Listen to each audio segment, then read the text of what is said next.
Okay. So now I don't really buy the Minshew rumors. It's possible, but I feel like the Niners have set themselves up to draft a quarterback in round 1, and I think there's probably one in particular that they're targeting. And I feel like I had an epiphany this morning on who it is. And I say this as someone who kind of predicted the CJ Beathard thing.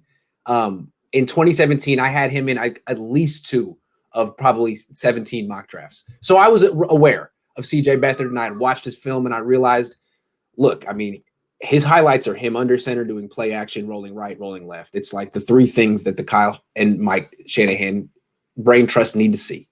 They need to see you turn your back to the defense.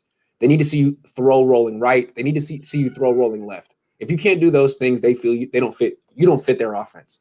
So Beathard did it. I could see the fit. I thought they'd take him in round 6. They took him in round 3. I feel like the 49ers, or those 2 in particular, reduce quarterback scouting almost to those 3 things. Obviously, there's more. But if you can't do those 3 things, I think they're turned off because they feel like they can't run their system. So do you think there's something to that? And if so, do you know where I'm going with this? I do. Here's the thing. Traits-wise, I can kind of see exactly what Kyle likes. In structure, on time, things like that. That's really what he liked about Kirk Cousins. Remember, the RG3 thing was Dan Snyder getting in the way. And Kyle had to make it work. And they did. Offensive Rookie of the Year, they made it work. I think that Kyle wants a quarterback that can sometimes bail him out so he doesn't have to be 100% perfect. It's got to be straining on you to every single play call say, I have to pick the right play because I'm not confident in this A, B, or C. Sometimes you want a quarterback that you call a play, maybe it breaks down, but they make a play for you. And that's really what I think he's looking for. Not necessarily an athletic or mobile quarterback. Not that at all. Just a guy who it doesn't have to be the exact straight perfect play call, but the quarterback can make things happen and lift up anything that happens on the play. And I think that's part of it as well too. But he does want somebody who can go through his progressions and read everything as well too. And I like, he uses the word computer a lot. Mm-hmm. That's really what he's really looking for. But who has that mind? Who has that in the draft? So I'm interested to hear who you've come around to thinking that it's him. Well, I keep coming to 3 traits that I feel like Kyle Shanahan values more than others that he's looking at. It's like, it's not just all those things. It's also, he looks at the ability to turn your back to the defense as almost like a trait. It's something that not all quarterbacks are comfortable with and isn't necessarily coachable. And I feel like the reason I was so confident he wasn't going to take Watson or Mahomes is because they were in the gun in all of college. And Kyle would just say, look, how can you expect me to spend a 1st-round pick on a quarterback that's going to be doing something in my offense that I haven't seen them do in college? I just haven't seen him do it. That's what I could hear him saying it.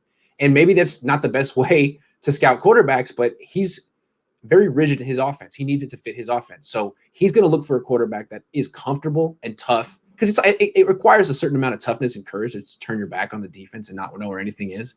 So he needs to see that, and he needs to see you rolling right and left. And the guy who shows it the most of the top 5 quarterbacks by far is Trey Lance. By far. Spicy. I'm watching it. I'm like, Kyle and Mike's going to love this guy. They're going to love this guy. They're going to say, you know what? He's tough as hell. Look at him run. Look at him turn his back to the D. He's got no problem with any of the play action stuff. Yeah. And then beyond that, we can coach it up. And I think the way they look at it is there's a real chance he'll drop to 12 because of the 5, the top 5, the consensus top 5. He's the one that I think everyone feels would benefit the most from sitting. And on the Niners, it's like, cool. Yeah, you can sit. You can sit behind Jimmy for a year. If Jimmy gets hurt, you can go in and play. You're a 1st-round pick. If not, you can take the Patrick Mahomes year. Just develop. And if Jimmy doesn't lead us back to the Super Bowl or he doesn't rebound, then boom, it's your team in 2022. I could really see that happening, Jason. What do you think? I can't tell you how much I love that. So, I've come on here and I've voiced those similar things. Very pro-style offense that NDSU runs. Oh, all of those same Kyle concepts, RPO, flood bootlegs, all those sort of things. That's why I feel, it's weird to me when people tell me, hey, it's going to be a huge scheme change for Trey Lance. No, not at all.